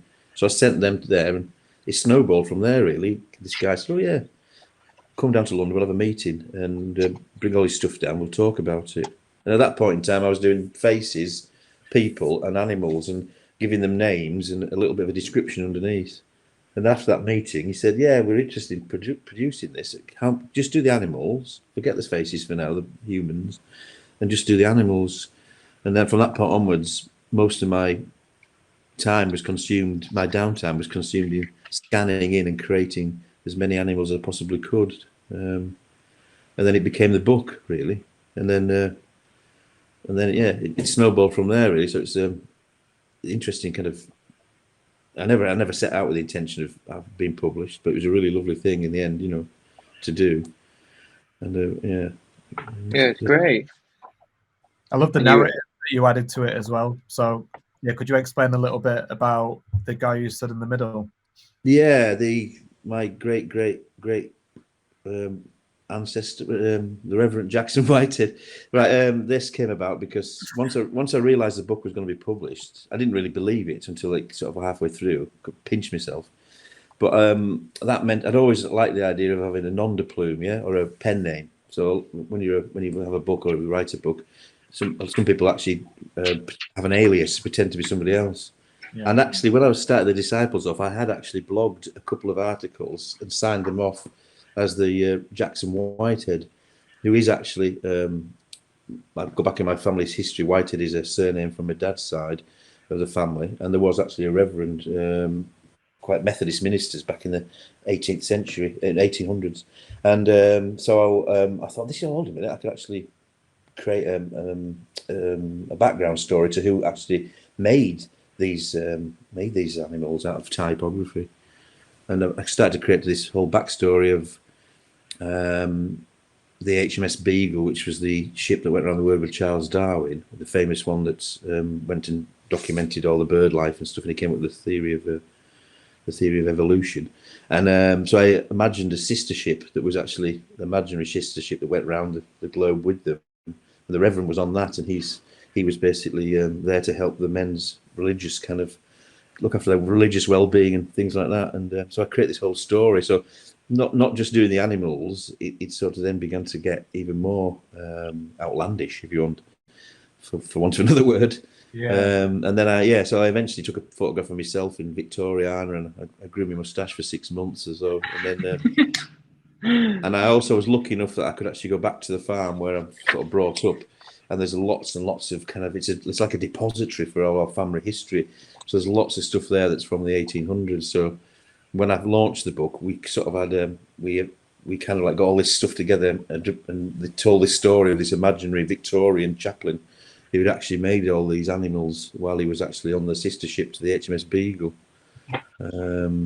Which I could have continued. I was actually writing a script for it, but for the actual story, but I've sort of ran out of steam and got onto something else. But yeah. So Lewis, if you fix in the next page, we'll see some of the animals that they discovered. So yeah. These are the bats. Yeah. And what was nice about this was basically giving the description, and the publisher, his friend was taught Latin. So he came up with all the Latin names, and he put some Latin typographic. There's lots of typographic jokes in it, not just visually, like the animal's made of type, but when you actually read it, there is lots of type terminology in there as well. So if you're type buffing. Yeah, I remember doing one of these, Mike, with an M, and it worked. I thought, brilliant, I can have loads of them. So again, I'm frantically looking through my condensed. Because I've got loads of font books in my office, so just trying to get the ones that were just about right, that looked like the wings, Yeah, there's some crackers in there. Like there's the no idea, where it's sorry, question marks, and then there's the one with the fish as well, which I always remember, where the question mark is upside down and it's the hook. The fun little things. Lewis, if you flick that one, got that one. That's it's a killer, that one. And little things, really nice. I enjoy coming up with the names sometimes as well. But I mean, I was showing lots of people at the time, the students, because what was nice about this, I was actually creating it during work time and putting them on the wall, and the students were buzzing off them, and I was having impromptu crits with the students, seeing what people thought of them. I was taking suggestions, so it became a little bit collaborative as well. You know what I mean? It was quite, some people came up with some really good suggestions, and I'd feed them into the project. And then because I got Dom and James Clark to actually animate a few of them as well, because I'm not very good in obviously After Effects, but working with the students, we made some really nice simple animations, even if the animal just blinked or it laid an egg or something. Yeah, nice. If you keep going through, Lee. I mean, some of them are pretty cool tattoos. Actually, the snake. I was just going to say that they're very tribal, aren't they? Yeah, some of them are really. But you build them up of it. Once I got into it, I was actually looking through my books, and making a decision there and then which ones I would scan in, with Post-it notes, and thinking that probably might work, but not thinking much further than that. So once I did a batch of them, again, I was excited to get them scanned in and kind of isolated. And then just sit down with a new batch and create. But sometimes you build things around. The way to do it really is to find two elements that kind of work, and you think, oh, they make great ears, you know what I mean, and then start from that. So there is a method to it. I mean, most are symmetrical, but not all of them. Symmetry works for a lot of them, but yeah, nice. There we go. There's the plug, Andy. There it is. There's only one left in stock. So they always say that. There's probably about 8,558 still in stock. If anyone does want to pick one up, it's nice to have on your shelf. Do you know what I mean? You can. You'll not regret it. You won't regret it. You won't regret it. And give it 5 stars. It's a nice little stocking filler. It is a nice stocking filler. Do you know what I mean? Thanks for showing it. Yeah, that's all good. Thanks for talking about it. So I think after obviously showing us through these bits, and I think it'd be interesting to talk about this AI stuff. And obviously, a lot of your work is very analog in it. Do you know what I mean? In a way, do you know what I'm saying? Yeah, definitely. Digitalized kind of interpretations of it. Yeah. And obviously, since you started, maybe not for better or worse, but things have progressed. And now we have this whole thing of AI coming into the world, whether it be the whole chat GBT stuff to the thing that Michael's going to pull up and we're going to have a play with. But it'd be good to get your 2 cents on what you think about it before we do kind of break it. Yeah, I mean, at conference week, we sort of asked a couple of questions. I remember Nick Asbury brought it up in the first talk on the Monday. He said his brother was a writer too, and he got some job to do, and it was sort of how can I put it now? He thought he was going to get the job, and then a few weeks later they rang up and said, "Oh, no, we don't really need you now. We don't really want. We're going to run it through ChatGPT." Impacted upon him earning some money, I suppose, on what he does. But and then we asked I asked somebody else, the chap from Uniform, Richard, and it's interesting because basically not many people know, I don't think, where it's going or what's actually going to happen. So therefore, it was really kind of the question to ask at conference week. You thought, this is going to be a great question, but ultimately, at this current point in time, everybody's going, they know something's coming, they know it's going to change, but they don't quite know what it is. He said that it's allowed them to render stuff that would normally take a week and take a day now. When not the Chat GBT, but the kind of the more illustrative, what's it called, is DALL-E or that side of things, or Mid-Journey, but. It's allowed them to create stuff a lot faster. For mood boards, or not mood boards, but for scoping out kind of like initial presentations and stuff. I don't know if I was an architect now, or you're a product designer, or I think for an architect or a product designer, it's incredible. I think I think a lot of the stuff that it does generate out though is random, and I don't know how much you can tweak it at the moment to get the exact one. But if you said build me like a new football stadium and make it contemporary, modern, and ultra realistic, whatever, and it's got 100,000 seats, blah blah, it'll render something, and you can start playing and building with it, and it can create something which looks like it's rendered in Cinema 4D, like a real CAD thing, and that's amazing. It is really cool. Well, it probably takes them 2 weeks to do that. I just don't know how specific you can be with that stuff at the moment.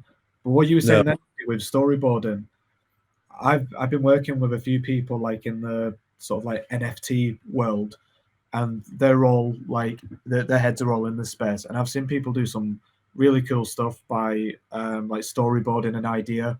If you're a designer, maybe you're not a fantastic illustrator, and you just want to get an idea across, or a storyboard for a film, or a little sequence, or whatever it is, and you can give these prompts, and you can almost build the image that you want. And I think as a tool to help a designer, I think it's really cool. Is it going to design you a logo with an amazing idea in? Well, we'll get to that in a minute when we play with it, because I think that's something really good to look at. Yeah, I've not actually played with that side of it, to be honest. I've just messing around with the Chat GBT, but I've seen stuff that's been done in the Mid-Journey, but it tends to be more, the people who show me their stuff is just illustrative. I wouldn't mind having a go myself. Well, you're looking here today, Andy. We're going to do it. Oh, yeah, brilliant. We're going to pull it up, and I'll play with it. Yeah, a lot of it, I feel like it comes down to the user in it, and how the user uses it, right? Do you know what I mean? If you've got that kind of or whatever way of thinking or whatever, and you know what I mean, you can use it in a way what kind of expands your work or whatever, like Michael you're saying, and I think it's great, but I don't think it's ever going to beat me at coming up with a killer idea and a logo, No. But it might, executionally, I know it can do it really quick. Like we did it, we had a little play before you came on today, and then obviously we're going to have a play now, but brilliant. We just put we put chicken shop called Wings, red and yellow, contemporary style with vector based, And it pulls it up. Like Michael's first thing was well, you've made the wings the W, wouldn't you? Or there's no idea. It's just it's just like a Fiverr design, isn't it? Yeah, it is. It's like a Fiverr design. So it is. I'm going to say, it's a bit like that, isn't it? Because because there will be some people who'll go for it, and some backstreet traders who aren't, on the same level as you guys are, will be going and selling it to some chicken shop somewhere in the east end of London, and you'll be seeing a completely generated AI shop front. Exactly. And he'll be happy. The guy will be happy with it. You know what I mean? I think it's fantastic, and he'll take the money, won't he? Yeah, I think the conceptual artists don't need to necessarily think it. It's more so it's like on visualizing and things like that, right? Like, do you know what I mean? If you're getting a visualizer on a job to make you up, even simply like a 3D structure of a box that you're going to put your designs on, you can have it there in a seconds, you know, like at the angle that you want, you know. So that's where it's mocking stuff up is really good, and ChatGPT is really good for, you know, sometimes like we're designing and we just whack some lorem ipsum in there, where you can just say like, write a paragraph about this, and it'll come up with something just to, you know, to fill that space. So there's some really cool little things or little tricks that you can use it for. But yeah, is it going to create a killer idea? I don't think so. It won't beat me on that. It's not going to beat me on that, Andy. No. Yeah, no, you're right. It's just about how you actually work with it. You know what I mean? But we're thinking from a design perspective, aren't we, as well? Because I know it's going to affect lots and lots of different industries. You know, I heard it's quite good in medicine, but I said law is another one. Writing contracts, it's insane, and also coding.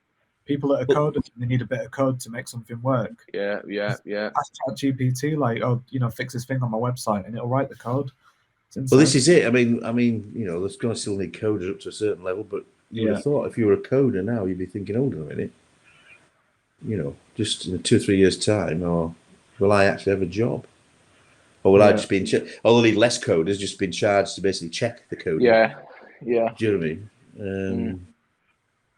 I don't know, because there's another interesting article in the Times again today, you know, about it in the tech section. It's about a guy called Sam Altman, who is the boss of OpenAI. It's worth reading. He's the guy who's behind, you know, the record he's up there. This guy said he's most interesting startup founder since Steve Jobs or Larry Page or Serge Brin. But, it's called Sam Altman. But he's 2 weeks now. I think he worked on it with Elon Musk as well. I don't know if it was funded or if I'm not too sure. Yeah, that's it. No, you're right, Mike. Because when it started, it's the OpenAI started as a non-profit dedicated to saving humanity. But this article saying what's happened is it's changed tack now, where Musk got out and this other guy's got in, and it's sort of slightly changed kind of hands or whatever, or outlook on what it's trying to do, or whether it's free or not, or whether it's it's interesting. Did you see people were doing the homework with it? Yeah, I've seen all that shit. I think trying to figure out a way to stop that. And then I saw something yesterday where someone used ChatGPT to write the words, and then they've used a 3D printer with a pen attached to it, writing down the words on a piece of paper so they could hand that in instead. Wow. Yeah, I mean, Jackson's 15, my son, and I mentioned it to him, and he said somebody had actually done something at his school and things like that, but education and stuff like that, higher education as well as kind of, secondary education, again, it's going to be a bit of a nightmare, basically, how to work out what is actually kind of, plagiarization and what isn't, I suppose. It's a bit of a, That's the thing as well with the images, Andy, like, because when you use the image AI, it's pulling images from all over the place. You don't know where they're coming from. So I'm assuming, this is like the boring side of things, but like, is there going to be issues with like licensing imagery and like, is it plagiarization? But yeah, Mike, funny you mentioned that, because basically, I'm sorry to go to this newspaper again, but it's good. No, this is hot off the press. Literally, I'm reading today's Times. Media giants take on the new Napster. Now, Getty Images, right, has got a beef with the AI situation at the moment, because what's it say here? It says in a suit filed last month against Stability AI, Getty Images argue that the startup's AI has ingested more than 12 million of its photographs. So what it's saying is that it's already got 12 million of Getty images in there, and Getty have said you can't have them. He's not asked Getty for them. And also International News Corp's doing it again as well. So there's some of these big media outlets are going, okay, you've fed all this sort of stuff into it, it's written all this stuff, but we've not given you permission currently for you to actually use that. You know what I mean? So it's interesting. There's loads of lawsuits coming out all over the place. Yeah, I'm sure like OpenAI, or Midjourney, sorry, I'm sure they have some sort of like disclaimer in there, but for the people taking it and then repurposing it, putting it on a billboard or something, you probably can't do that. No, This is something called stability AI, which is another one because there's quite a few of them out at the moment, isn't there? It's not just open. There's a it's basically it's like the gold rush. It's like the bloody Klondike because it's like when it's what it's saying. It's like when Napster hit the scene in 2000. You know, the music industry never really, you know, and I think there's just a massive kind of clamour for working out what the hell's going on. Yeah. Are we gonna I play think it's with exciting. It? Yeah, that's what we're gonna say. That's a look. Let's get it up. Let's have a little play in it. Put some cool shit into it. I think I've talked enough now. I just want to watch some nice.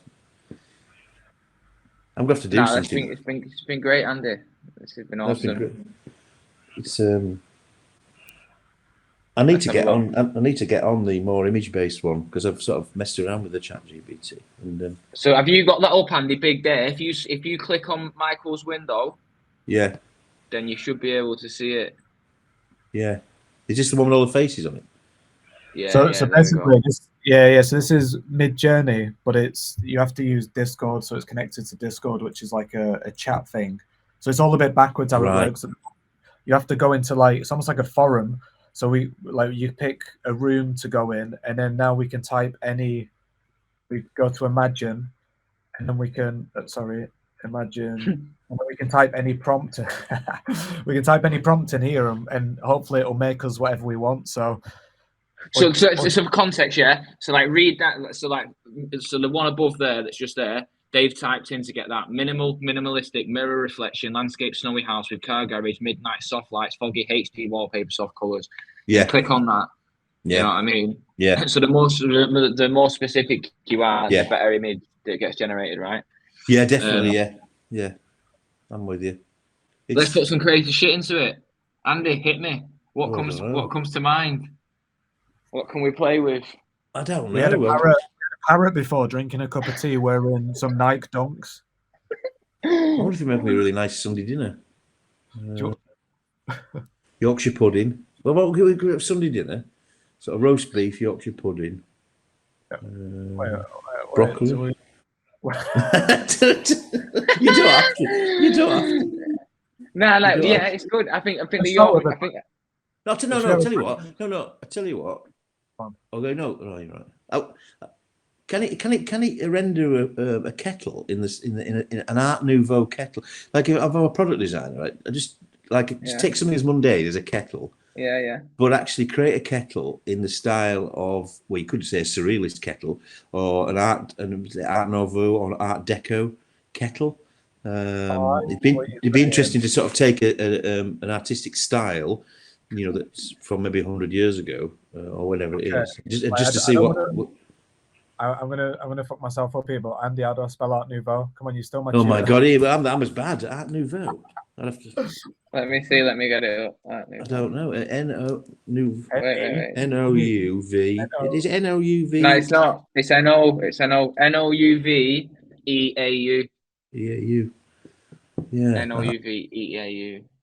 Nouveau. Art Nouveau. So we're saying Art Nouveau kettle. Do we want something special about it? Not really. Not necessarily. I'm just interested. Just that alone will be enough. Should we have ultra realistic? Do we want it to look like a real thing, like a real? Oh right, yeah. It wants to look like a real rendering, a kettle ultra rendered, yeah. Ultra rendered, and maybe a color or something like that, and a setting. So like silver, made from silver or something like that. Yeah. Well, you could do it in the style of Rennie McIntosh. That'd be interesting. When you actually ask you to do it in the style of like Rennie McIntosh, the Scottish. I think it was Art Nouveau. Was it Art Deco? I think it was Art Nouveau. Have I spelled that right? Rennie McIntosh there. I think so. R-E-N-N-I-E. Yeah, because then that will give you a. Is it Rennie McIntosh? Charles Rennie McIntosh. Yeah, Rennie as in the tablet you take when you get indigestion. R-E-N-N-E-I. Macintosh. M-A-C-K-I-N-T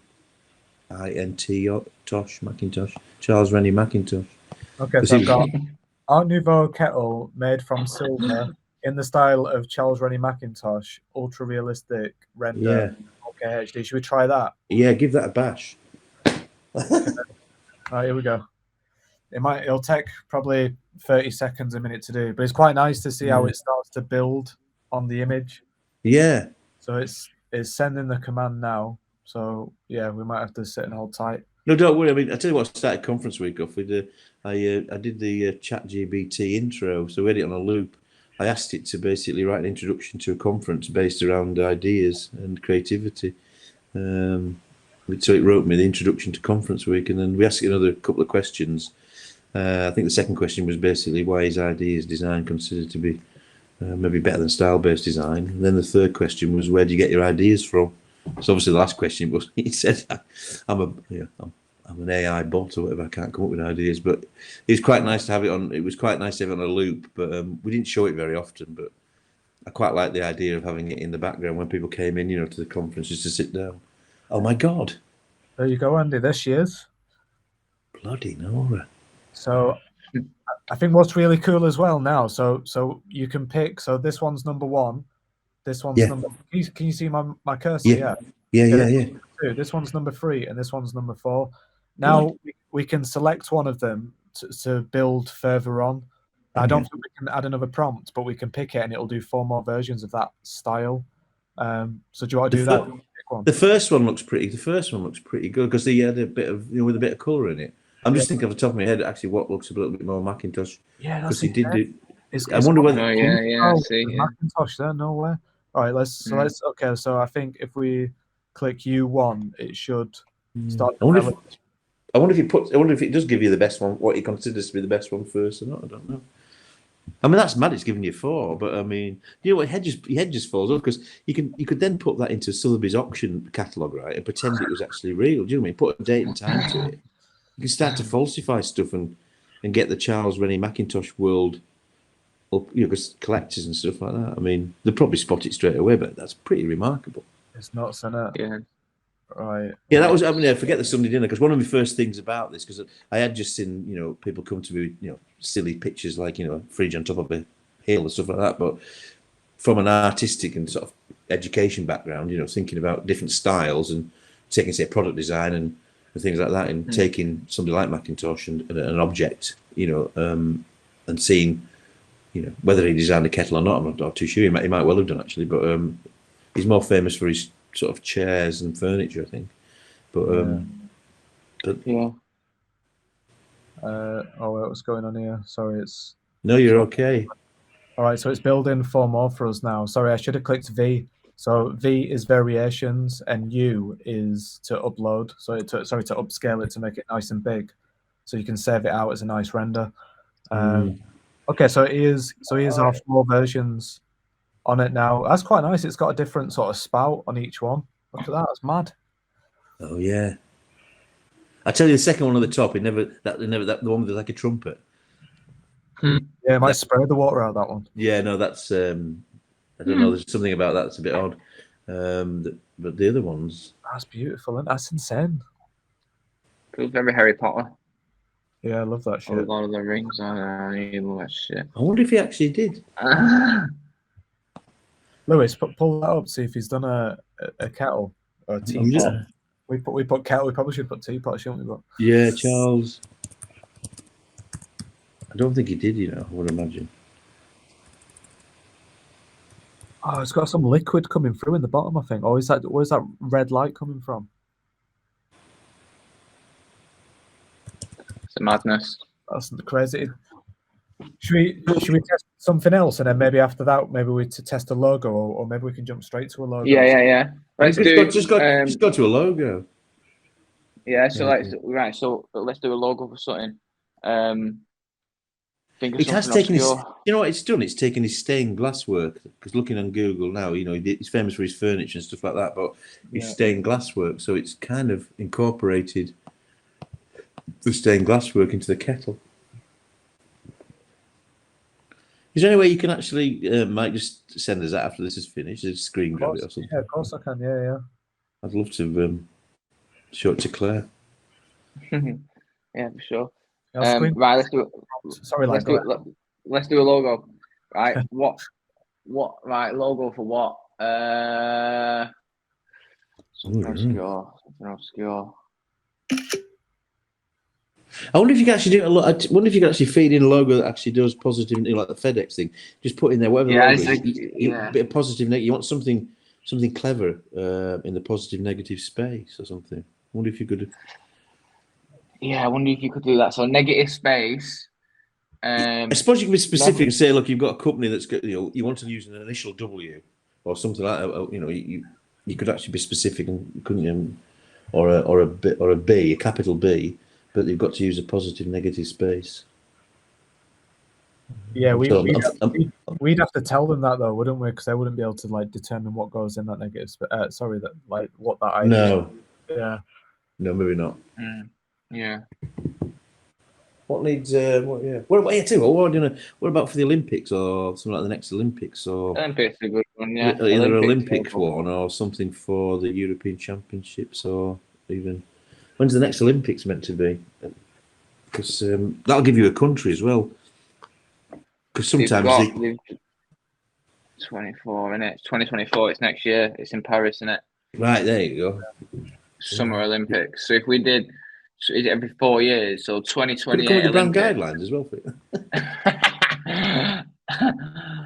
2028 I think Olympic you have to put in the country, because if you put the country in, I think it would then give it a little bit more to put some kind of twist on it. Do you see what I mean? Yeah, I'll add the character. Because the French one's quite nice, isn't it? Isn't it that flame that's got the? Isn't it a flame that's got the? Yeah, it's a killer. Yeah. Really nice. It's a medal in it with a flame and then the person. First, yeah. Should we do it for the UK, for England, or something like that? Yeah, go on. So Korea. Or maybe somewhere that'll give us a little bit more kind of like. Yeah, some more personality. Yeah. Not that the alternative Coca-Cola logo. Alternative Coca-Cola logo. I like the Olympics approach. Let's do the Olympics for like say do the Olympics or something. Or Australia or somewhere that gives us like it'll bring in an ethnic twist, won't it? Yeah. 2028 Olympics. Say in Australia. Best in Australia. Right, are we going to get a boomerang, do you think, or a kangaroo? Well, the interesting thing, because you probably are going to get kind of like cliche. You could play a game. We got a little side bet on this game. Can we start kind of like putting a quid in it? And I'll put a quid. I'll put a quid in for boomerang. You can. Should we leave it or do we want to say like it needs to feature 5 rings or blah blah blah? Should we just sort of see what comes out? I'll just see what comes out. See what they pull from the word Olympic. The key words there is Olympics and Australia in it. So it's what you're saying. Yeah, no, I think that's enough, because I mean, based on the concept that it's probably actually has every single Olympic logo in its database it's ever been, it should have learnt from what to possibly do. I don't know whether actually it realizes that you need to put into it. Possibly we don't have to, but you put in some kind of a visual trope. There's a good word for you. That's basically to do with the. I love it. Right, create a logo for the 2028 Olympics based in Australia. Vector, illustrator, graphic design, minimal, contemporary. Should we go? Yeah, let's go for it. Sweet. There's a lot worse ways you can spend your. Why this is rendering? We can do one in. Let's do 3. Let's render it off with 3. So let's do one more. What other cool shit we put in there? Rene Magritte style wine bottle with a cat. Rene Magritte surrealism or something like that. Surrealism would be good. Salvador Dali. I'd be interested to take something like Salvador Dali's washing machine. Do you know what I mean? Something that wasn't around on microwave, that wasn't there when he, I don't know. Because he's famous for doing lobster telephones and stuff. But Salvador Dali, you can do Magritte, but MacBook or something like that. A Salvador Dali MacBook. Salvador Dali MacBook or Salvador Dali iPhone or something. Where you can imagine it's all gets warped and melty. Let's not try and predict it. You never know; it might be unusual. Is these our logos? Okay, yeah. Before we jump, this is what we've got. Yeah, the shit, aren't they? Oh my God. Yeah. Yeah, they are, aren't they? What's that thing at the bottom? Zazo accent. It's just some random type. Like it can't figure out to write like Australian Olympics. Look, it's give 2020 for a start. Yeah. And this No, one's that's yeah. got- Oh, your jobs are safe, lads. For now. For now. For now. I tell you, I was more impressed with the Macintosh I kettle. think creating like a product or some architecture or Yeah. something is really good. Should we Yeah. look at Salvador Dali MacBook or iPhone or something like that? Yeah, no, I Yeah, think Salvador, yeah. I think you'd have more interest in, if we get away from what we do as a day job, which it looks like it can't do very well. But what it does appear to do really well in the first instance is actually takes either famous artistic movement, style, or person, and then apply it to an object, which is kind of quite interesting. I mean, this one, I think the first one is probably the most convincing. I think this could end up being slightly ludicrous, but then again, it is Salvador Dali, I suppose, and surrealism. But yeah, I think, as you say, rendering for people who are doing stuff that is like product design or architecture or environmental design, interiors, being able to do stuff like that, which would be interesting, wouldn't it? For interior design, building upon stuff. Okay, so I've got to create a new Apple MacBook design in the style of Salvador Dali's surrealism product, ultra realistic 4K HD. Should we try that? Yeah, Yeah, cool. hit that.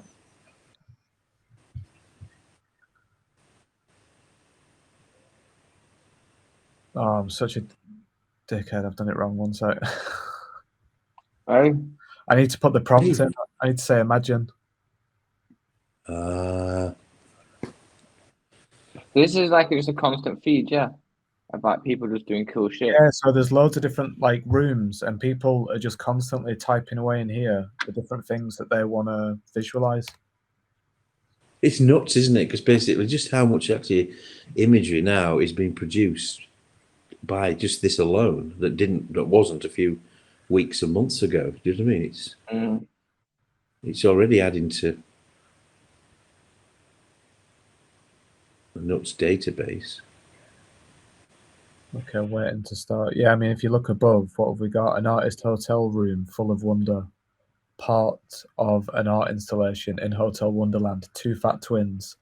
Seat on the bed, dressed like rabbit and panda bear. Looks sad. Hyper realistic. It's mad, isn't it? Like, why would somebody need that? But again, they might be storyboarding something. Yeah, I know. I don't need that. I don't need that, though. Innit? I guess surely someone just looking about. You know what I mean? I just saw our MacBooks, but it's literally just drawn the design. That's quite cool, though. They've embraced the Apple. Yeah, that's, yeah, it's quite cool actually how they've done the Apple. It does feel very Rene Magritte, fucking Salvador Dali, surrealism world, doesn't it? All right, I suppose they've taken the Apple and messed around with that. I see what you mean. Yeah, that's interesting. Yeah, they've not actually changed. They've put something onto it, haven't they? They've rendered. So yeah, rather than just the product. I think because First one. if we put Apple Mac, maybe if we put like a laptop or something like that, so it's more. yeah. The Apple, but it's pulled the Apple on it, but it's not. Yeah. Wow. Well, yeah. there we go. Back to the day job. For now. For now, I mean? That might be the day job. How do we pull that back to like? There we go. Lovely. Cool. Nice, Andy. Well, this has been great. I thought that'd be a nice way to end. Yeah. Get your 2 cents on the madness. Cheers. Thanks. Play. Yeah, no, it's been a pleasure. I mean, yeah. What's coming up now for you guys when you have obviously the end of year exhibition, which will be in summer? Yeah, coming down to London probably first week of July to new designers. So I'll give you a shout. I'll try and get as many of the crew together as possible for a shandy. But yeah, and then degree show up in Preston. D&ad deadline in 3 weeks' time, so we'll try and get some entries into that. So, but yeah, no, it's never stops. But yeah, never stops. And just looking forward to it being warmer and sunnier. Yeah, I hear that. Yeah, you know what I mean. It's pretty cold up here at the moment. It's not too bad in London. I feel like it's not too bad. I think it's been the worst. It's been the worst London though, like for weather. Than it's since ever I've been. It's always nice. Yeah, I know what you mean. It's been a dry month up here, but basically, it's a little bit chilly at the moment. But ending on a talk. Talking about the bloody weather. So brilliant. Right, guys. But yeah, thanks. Thank you very much. Before you go, all your plugs, you can find this on Amazon, Typographic Specimens. You can hit you up at Frontal Depression on Instagram. And obviously the course, which is the Disciples of Design, right? Well, yeah, Disciples of Design. Instagram was probably the best thing to go to now. We've got the blog, the blog's out there, but the Disciples of Design, all one word. Yeah, great. Please, feel free to follow us. We'll follow back. Sure. And all the latest conference week talks are all on the Disciples of Design YouTube as well, which are obviously all worth going listening to. Some great speakers. I'll be sure to catch up this week with it. So thank you very much. Yeah, definitely. Yeah. Cool. You just turn me off? Sorry, it was like You just gotta shut your laptop. Shut the laptop. It's all good.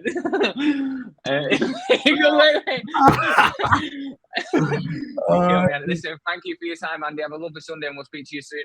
Nice one, Andy. Thank you very much. Also, thank you. Bye. Oh, lad. Lad, he kills me. He kills me, lad. Do you know what I mean? That was so hard. That was so warming, bro.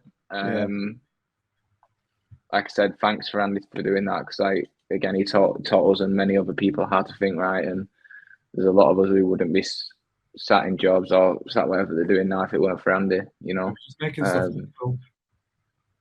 Sorry? We'd be just making stuff look cool if it weren't for Andy. Exactly. If it weren't for Andy, we'd just be making stuff look cool.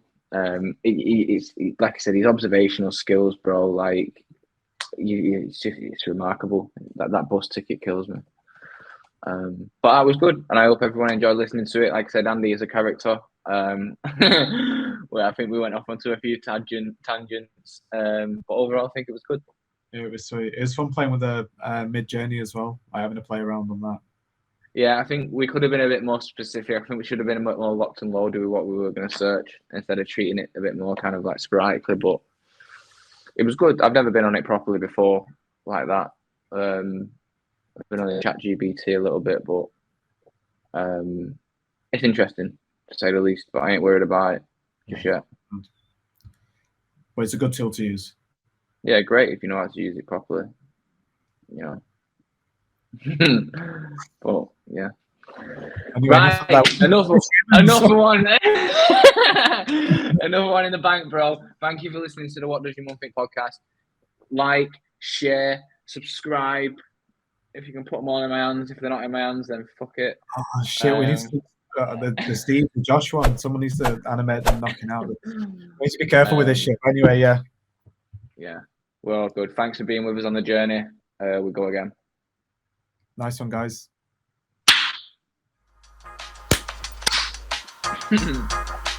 It was good.